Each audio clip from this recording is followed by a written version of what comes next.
This 78 Firebird is a long way from stock, and what we're currently working on is a suspension lift. We just jumped through a bunch of hoops in order to get S10 spindles fitted to the front, and used a combination of addleaves and taller shackles to raise the rear. We've already established that there are stacks of washers underneath those front wheels to keep them from rubbing, so we'll definitely need to run spacers up front, but remember those lift spindles also push the wheels out on their own. So to match the front to the rear, we're going to need spacers back there too. With the lift spindles and about half of an inch of spacing under each front wheel, the front width comes out at 58 3/4, while the stock width rear is only 54 1/4. The front of the car was always a little bit wider than the rear, but 4.5 inches is pretty excessive, so to make up for some of that, I decided to go with 1.5 inch spacers under each rear wheel. Since these are going to be responsible for holding the wheels on the car, I did a bunch of research on different manufacturers and went with Bora since they seem to be well regarded in both racing and off-roading communities. These were made to order and feature the 7/16 by 20 lug studs we need, despite those misleading metric markings. These will be attached to the car with a set of inner lug nuts that share that same thread pitch. Crucially, these spacers are also hub-centric. Since our wheels don't use conical seat lug nuts, they need to center on the hub, and this extended inner ring allows that to happen. Which is why the thinner, half-inch thick front spacers are the same way. I decided on this thickness because the wheel centering portion of the hub on the front rotors is just under half an inch tall, so in order to have a hub extension on the wheel spacers, we needed them to be a little bit thicker than that. But unfortunately, when these spacers showed up, there was a problem. Their inner diameter was a tiny bit too small. And it's not just an issue with these El Camino rotors because the Firebird ones measure the same. So I reached out to the manufacturer and they very helpfully agreed to send out a new pair of spacers with modified dimensions. But before those arrived, I noticed a weird discrepancy. The hub diameter spec'd for the car, as well as measured on the El Camino and Firebird rotors, is 70.3 millimeters, which is perfectly matched by those wheel spacers. Despite all that though, the fit in the Snowflake wheels is a bit loose. As it turns out, those wheels have a 70.6 millimeter center bore. So even with the original factory Firebird front end, there's still a 0.3 millimeter difference between these wheels and that hub. To make things even weirder, these back hubs are 70.5 millimeters. I honestly have no idea why that is. So to help center everything just that little bit better, I did a test, and you know what worked? Electrical tape. Which might seem a little sketchy, but should work just fine as the hub doesn't actually see any load during actual driving. The friction of the wheel surface provided by the clamping load of the lug nuts is what holds everything still, which it seems we'll be proving thanks to our new set of spacers and their impressively thin hub. It seems they may have gone a little bit overboard making sure the inner diameter would fit, but it does, and as long as I don't throw these things around, theoretically, they should hold up just fine. The hub centers do have the same 70.3mm outer diameter, onto which we'll wrap a piece of electrical tape to snug up the fit. As it turns out, a single wrap of tape on the brake rotor and wheel spacer hub surface fills up the gaps perfectly. Oh yeah, that's a really good fit actually. I can't move it at all now. And after checking, the passenger side is exactly the same way, so we'll do the same thing over there. However, thanks to the larger hub diameter at the rear of the car, the wheel spacers are already a really nice snug fit, so there's no need to do anything there. But we will still tape between the spacer and the wheel just to get the fit as good as possible. And yes, even though these spacers are very nicely anodized, I couldn't help myself and gave them a thin coating of anti-seize on both sides. But I may have done that a little bit early because they're only on there about 7 threads. You can see there's a couple sticking out that the stud does not reach. We're gonna switch the factory studs out for these guys, which are 1 3/4 inches long, instead of these which should be 1.5 inches. The first thing we'll have to do is remove the wheel spacer, then we'll slide off the brake drum, and we'll hold a nut and washer behind the axle flange to help support it as we hammer a stud out. With that popped loose, we can fully remove the stud, and it seems like our slightly longer new ones should fit just fine. We'll get one of those longer studs in place, and just like we did for the front brake rotors, use a stack of washers and an upside down lug nut to pull it in. That's seated nice and firmly, so let's drop back on the wheel spacer and see how it fits.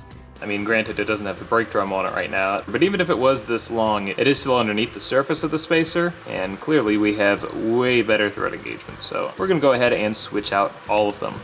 So off comes the spacer, and we'll hammer out the other 4 studs. Then the new ones will get impacted into place. Pretty soon we've swapped out all 5, and we can reinstall the brake drum, wheel spacer, and torque those inner lug nuts back down to 100 foot-pounds. Still well below the surface of the spacer, but the threads extend 4 or 5 past the end of the lug nut. And I feel better about the whole situation, so let's do the same thing for the driver's side.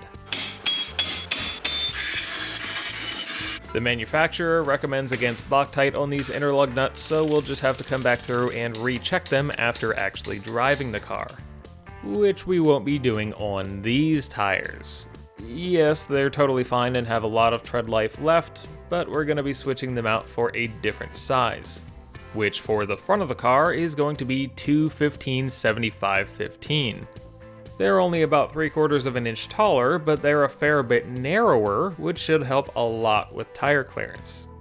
At the back of the car, we've got a fair bit more room, so we're sizing the tires up a full 1.5 inches to a 265/70/15. That's roughly equivalent to a 30 by 10.5, which is just about one size down from the Blazer tires we previously test fitted. These tires aren't hugely different in size, and other than the extra clearance we needed in the front, are really just for aesthetics. Those are all off to the tire shop to get the new ones mounted and balanced. Then it's back to the garage where we can see what they look like on the car. We'll start by throwing one of the back wheels on and double checking that these studs and the wheel spacers aren't too long. There's about 1/8 of an inch of space left. It is close, but I think we'll be okay. Before torquing them down to 100 foot-pounds. It's not going to rub, but it is fairly far forward. Thankfully, the offset doesn't look ridiculous. In fact, it's still just barely poking out from that fender. And in order to get a sense of what this will really look like, we'll go ahead and install the driver's side rear wheel and lower the back of the car to the ground. To really get a sense of what we're working with here, we'll also reinstall both front wheels, which will let us double check the tire to spindle clearance. Unlike the 255s, the 215s have plenty of room, But I think I'm still going to take an angle grinder and smooth those corners off at the very least. The driver's side looks just as good, so let's set the car down on the concrete and see how it sits. The ground clearance is pretty substantial, but how about the front tire to fender clearance? We'll have to recheck this after doing a front end alignment, but at least right now it's not actually as bad as I was afraid it was going to be. It's got about 3/8 of an inch there. So in all likelihood, we won't have any tire rubbing, but the only way to know for sure is going to be to sort out the upper control arms, which starts with these. SPC 92008 and 92009, a left side and right side alternate plate that sets the ball joint at a 20-degree angle to the control arm. That angle is much closer to the factory upper control arms, which is what we're looking for, but there's a bit of a problem. Despite what the packaging says, these are actually both right side plates, so I went ahead and ordered another left side plate. This was also a right side plate. Clearly something is happening with the packaging at SPC, so I ordered 2 more, and this time both of these are actually left side plates. So we'll be returning 3 of these, as well as the ball joint spacers currently on the car that we won't be needing. Which finally leaves us with a left and right side 20-degree plate, but this isn't going to solve the alignment problem, which has occurred because somebody made the sleeves too long. I absolutely could repeat the process of cutting the steel sleeves down, but instead, the control arms had come with these 4-inch and 5-inch aluminum sleeves, and I like these a lot better than the steel ones. The hex shape makes it way easier to adjust the control arms, but we already know that these are too short. We can't use these 4-inch ones, but I think these 5-inch sleeves are going to be long enough, and I went ahead and bought 2 6-inch aluminum sleeves to go with them. Though, as far as the length, I am once again just guessing. These angled plates are going to change the geometry just like those longer ball joints did, which changes the angle of the arm and therefore the length we're going to need. So, were the steel sleeves a waste of time and money? Honestly, yeah. I got ahead of myself and I thought I knew where this was going, and I was wrong. It happens a lot and certainly won't be the last time, but hopefully these pretty aluminum sleeves will get us where we need to be. We're going to try to swap those out without removing the control arms from the car, so I just jacked up from the lower control arm. It's only like half an inch off the ground. but that will unload the control arm and let us unthread the sleeves pretty easily. That is pretty silly looking, and the only reason the wheel hasn't gone farther is that it's sitting on the floor jack. That's all gonna hang there while we disassemble the ball joint plate. First up is the bolt that retains the trailing stud, and with that off, out come the 4 ball joint bolts. Then we're free to lift out the plate and spacer. With that off the car, it's very easy to see the difference between the 0 and 20-degree plates. That angled one is very close to the stock upper control arm geometry, which will hopefully give us a nice neutral ball joint position. To farther assist with that, we'll be removing the ball joint from the spindle. Pretty confident about the tapers we cut now. So that when it goes back together, we can have it on top of the plate just like the factory setup. We'll get the 4 ball joint bolts in place and torque down to 9 foot-pounds, reinstall the rear stud, and thread on the 6 and 5-inch sleeves. We'll tighten the ball joint back to 50 foot-pounds, and once the cotter pin is in place, we'll start adjusting the control arm sleeves. Right now we're just setting these up very roughly, looking for a relatively vertical tire position. Once it seems like we're somewhere near that ballpark, we'll let the floor jack back down. It's not so bad. There's definitely enough room for adjustment. Those are the right length. Okay, yeah, that ball joint angle is pretty much perfect. It's almost exactly neutral. So it seems like we're on the right track, and like so many other things, it's time to do that all over again on the other side. Off come the overly long steel sleeves, as well as the plate and ball joint. Reinstall it with the angled plate and aluminum sleeves. Torque down the ball joint bolts, and continue to turn in the sleeves until the tire position looks about right. Okay, that's the control arms pretty much sorted, but there's one more detail I'd like to add. Since these don't come with a ball joint boot, and they don't really intend you to use one, maybe they weren't too worried about this end of it being sealed. I bet water could sit up in here, sink down through the threads. This is a generic 1 3/4 inch diameter pipe cap. Fits nice and snug over that ball joint. So for extra peace of mind, we'll cut down one of these pipe caps to fit. And once we've got those nice and snug on each side of the car, we're ready to...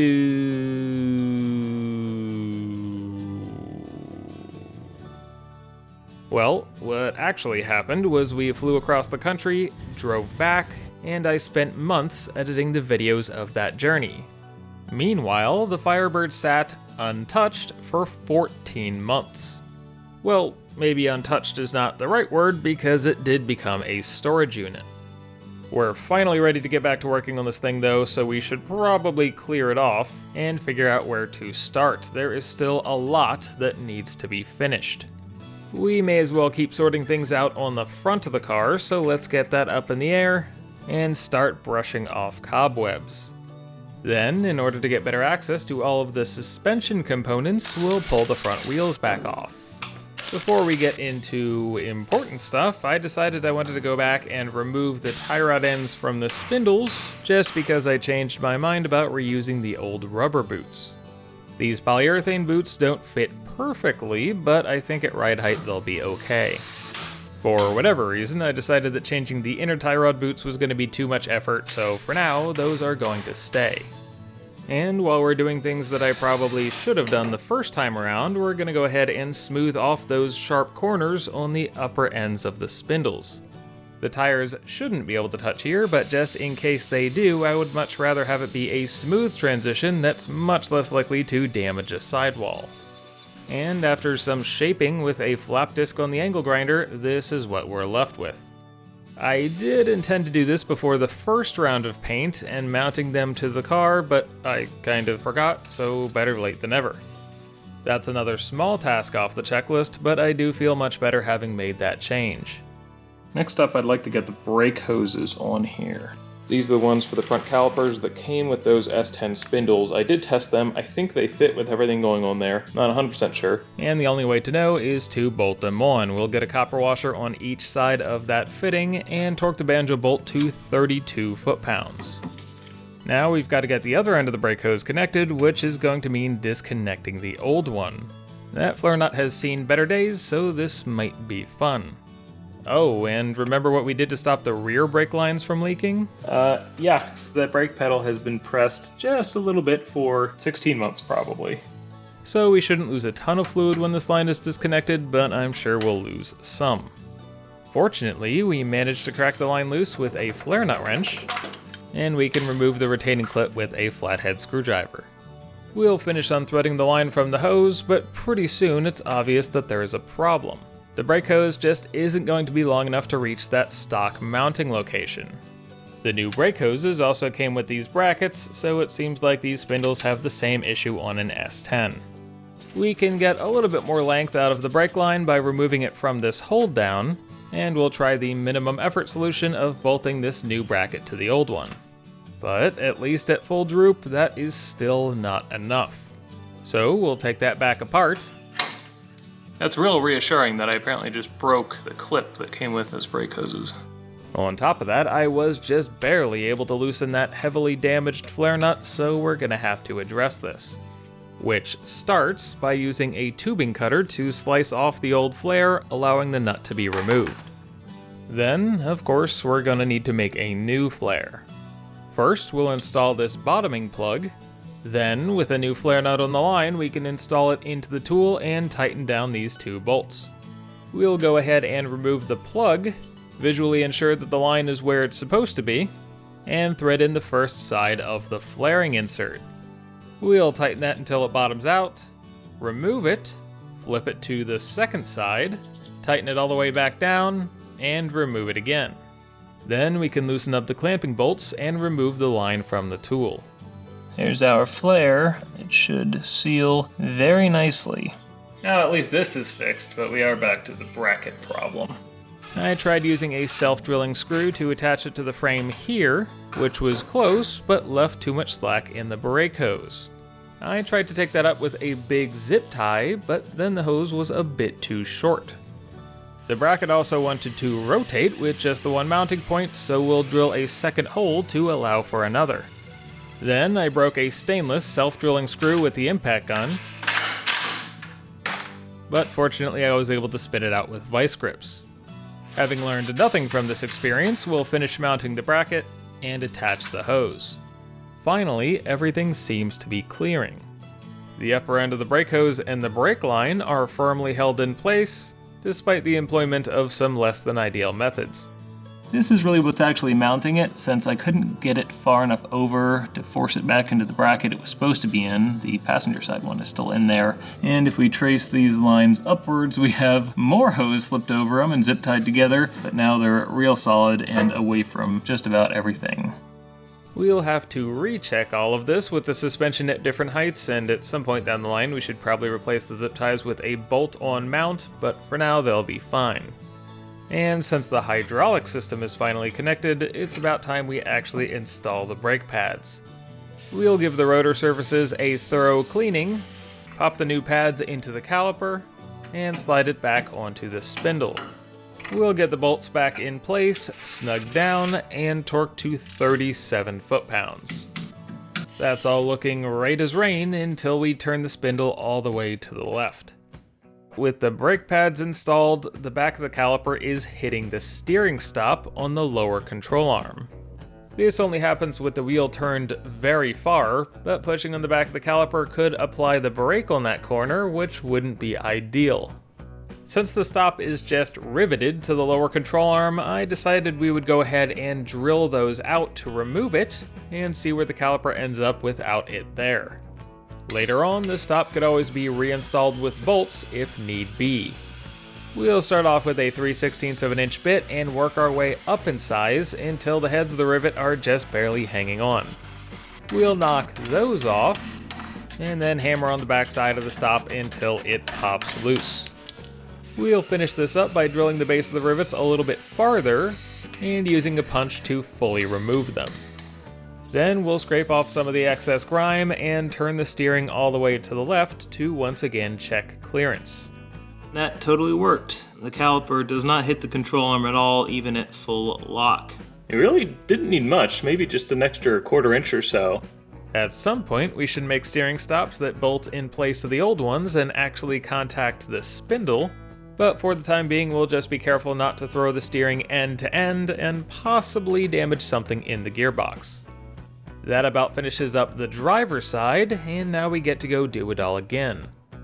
The biggest possible challenge is that the brake line might not be as easy to elongate. This one's not going to feed through this bracket, so it'll feed under the control arm, I think.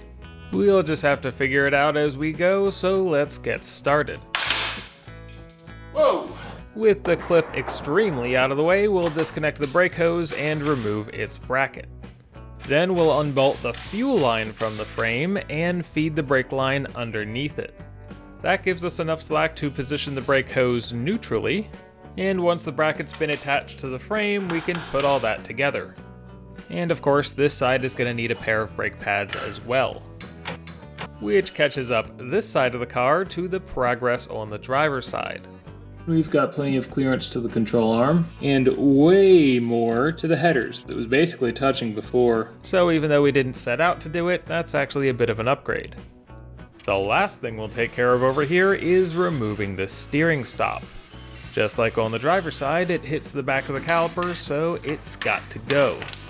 With that out of the way, we'll turn the steering all the way to the right, and it's definitely closer than the driver's side, but not actually touching. That's the front brakes pretty much done, and it seems like now is as good a time as any to address the rear. Previously, we adjusted the angle of the brake hose and in the process disconnected the lines. So we'll get those reattached and tightened down before doing a bit of bending to optimize for their new orientation. Okay, I'm pretty happy with the brake line situation. The hose, even at full droop, doesn't have much stress in it. I managed to get the lines bent pretty flat to the axle and are still using most of the factory clips. That one just had to be augmented a little bit. And now that all the brake systems are closed, we can finally take the board off of the pedal. Woo! It's like a car again. But I guess the real question is, how well does holding the brake pedal work? The answer is pretty darn well. There's still a good amount of fluid in there. And it still looks pretty good, but we're gonna take a syringe and drain it out before refilling with new fluid just to be thorough. And now it's finally time to see if these brakes are going to bleed. And we'll start at the back right, the farthest corner. With the bleeder screw loose, we'll attach and position our hose and start slowly pumping the pedal. It took some back and forth to get fluid in the rear lines, but as soon as they started flowing, everything was looking good. We're getting plenty of bubbles out of the system, and that vertical hose position doesn't let any air back in. Once that's looking pretty solid, we'll move to the driver's side rear wheel cylinder, and then it's up to the front of the car to do the same for the calipers. Throughout this process, we'll keep topping off the master cylinder and make sure it doesn't run empty. We'll go through all four corners of the car one more time to ensure we have a nice, continuous, clean flow of fluid and ensure all the bleeders are securely closed. Which leaves us with new fluid all throughout the system and minimal trapped air. It's been a long time coming, but we finally have all the hydraulics of the brake system sorted out and everything installed. But of course, all the changes required of that system were just a side effect of the larger suspension project, which we'll be jumping back into, starting with the front sway bar. It's not the most critical component, but since we already have the end links off, it should be pretty easy to remove, and those rubber bushings have clearly seen better days. There are 2 bolts holding each of the brackets to the frame, and once they've been removed, it drops free. With the bar on the bench, we'll take off the brackets and bushings, and start going over the whole thing with sandpaper. It's actually in very good shape, and just looks a little bit old, which I think a coat of fresh paint will take care of. Once we've knocked off the loose rust, grime, and dirt, we'll brush Rust Converter over its entire surface. This type of water-based converter contains a dilute acid which reacts with iron oxide and converts it into other compounds. This coating helps prevent future rust from forming and provides good adhesion for a paint top coat. And while we're at it, I figured why not do the rear sway bar as well. This was originally off of a different car and has a bit more pitting, so it'll be interesting to see how well the Rust Converter works long term. Both of those will get sprayed with black engine enamel paint, and while they hang around to dry, let's talk about the other reason for removing the front sway bar. On our 1991 Firebird, we installed a steering brace because those cars have a bit of a reputation for flexing, which is bad for handling and can eventually crack the body where the steering box mounts. On this car, the steering box is mounted to a discrete frame, so that's less of an issue, but I still wanted to put a brace on it because why not? This one was made by UMI Performance and was pretty reasonably priced, so hopefully it bolts right on. And what do you know, it doesn't actually quite fit. You can see it's got front to back slots on this side for adjustment, but I can't actually adjust it all the way because it's hitting that little overlap in the frame. What about the other side? Oh yeah, it doesn't fit at all. That welded overlapping part of steel in the frame comes all the way along this line. Just gonna have to cut this whole chunk of bracket off. So out comes the angle grinder to help. We don't need to do any extensive modification, and yeah, I guess you could have just bolted these up, but something would have ended up bending. After making those small changes, we'd better test fit it again and make sure it'll work. That tiny change to the passenger side gives us a full range of adjustment, and the more significant alterations to the driver's side seem to let the brace sit nice and flat up against the frame. We'll touch up those modified areas with gloss black paint that's a pretty good match for the powder coat, and as soon as that's dry, the brace will be ready to install, so let's go ahead and get the sway bar ready. To match with pretty much everything else on the car, we'll be upgrading to polyurethane bushings, so let's get those greased and popped into place. The bushing kit also includes these shiny new brackets, and we'll be stepping up to slightly longer bolts to compensate for the thickness of the brace. All of this will get bolted to the car at the same time, and the trick to getting it all lined up is, well, a combination of luck and brute force. After a bit of trial and error, we got the back 2 bolts lined up, and we'll torque everything down to the factory spec of 24 foot-pounds. We've got everything fully assembled. The sway bar does still move. I hope that's not going to be in the way of anything else we have to do. I don't think it should be. So let's go ahead and get the sway bar end links in place. We'll be reusing the old ones since they were already polyurethane, and once both are installed, we'll tighten them down. There's not really enough room for a torque wrench, so we're just looking for the right amount of squish. Those bolts are long enough that they get a little close to the spindles, but at ride height they should be totally fine.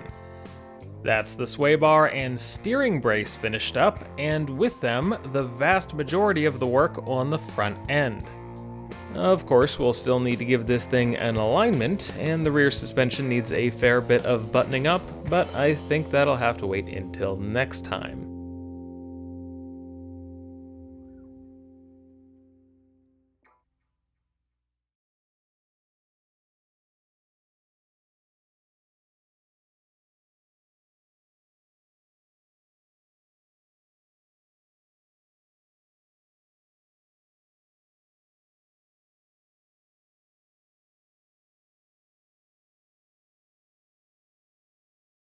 Can't imagine it could hurt anything. the thunder booms. Get out of here. Oops, flare not.